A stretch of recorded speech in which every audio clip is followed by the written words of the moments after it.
సినిమాని ఆకాశానంత ఎత్తుకు చేర్చిన ఈ సినిమా వచ్చి నేటికి 10 ఏళ్లు. జక్కన్న చెక్కిన ఈ కళాఖండమే తెలుగు సినిమాలకి పాన్ ఇండియా దారి చూపించింది.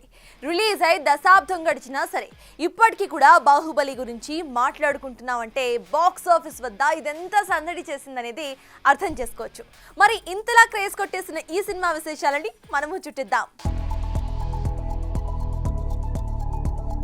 మగధీర, ఈగ వంటి సినిమాలు ఇచ్చిన కాన్ఫిడెన్స్ తో జక్కన్న తీసిన ఈ సినిమా టాలీవుడ్ ఊహలకు రెక్కలు తొడిగింది. తెలుగువాడి ఖ్యాతిని విశ్వవ్యాప్తం చేసింది. రాజమౌళి ఊహల్లోంచి, విజయేంద్ర ప్రసాద్ కథలోంచి పుట్టుకొచ్చిన అమరేంద్ర బాహుబలి తెలుగు సినిమా చరిత్రని ఒక్కసారిగా ఆకాశానికెత్తేశాడు. ఇద్దరు అన్నదమ్ముల మధ్య రాజ్యం కోసం జరిగిన సంఘర్షణని, అమ్మ కన్న ప్రేమను కూడా కాదని మంచికి మానవత్వానికే అండగా నిలుస్తుందంటూ ఎంతో చక్కగా తెరకెక్కించాడు జక్కన్న.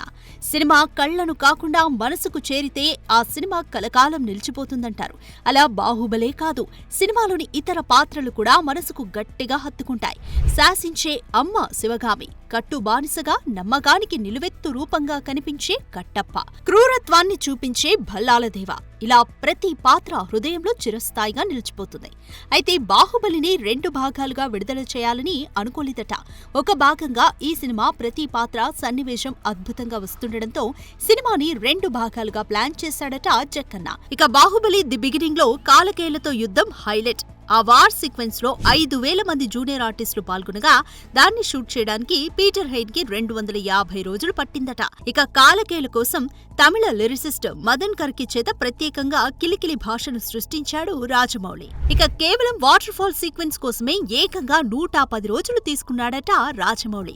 ఇక ఈ చిత్రానికి సంబంధించి 50,000 చదరపు అడుగుల పోస్టర్ తో ఏకంగా గిన్నిస్ రికార్డ్ నే ఖాతాలో వేసుకున్నాడు మన బాహుబలి. ఈ సినిమాలోని మాహిష్మతి సామ్రాజ్యాన్ని 20 ఎకరాల విస్తీర్ణంలో సుమారు 25 కోట్లతో నిర్మించడం విశేషం. అలాగే ఈ సినిమాలోని గ్రాఫిక్స్ కోసం 15కు పైగా స్టూడియోలు, 500 మందికి పైగా విఎఫ్ఎక్స్ ఆర్టిస్టులు శ్రమించాల్సి వచ్చిందట.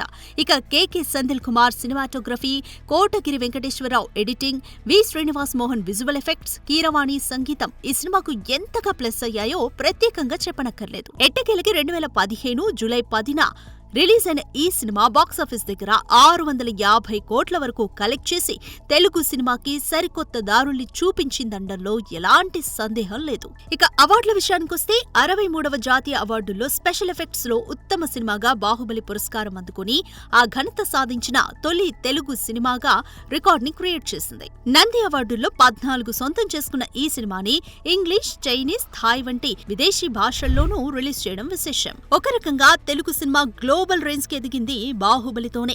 ఈ సినిమా తర్వాతే టాలీవుడ్ పై వరల్డ్ సినిమా దృష్టి పడిందని చెప్పక తప్పదు. ఇక Baahubali the beginning, Baahubali the కంక్లూజన్లను కలిపి ఒకే చిత్రంగా ఈ ఏడాది అక్టోబర్లో రీ-రిలీజ్ చేయాలని అనుకుంటున్నారట మేకర్స్.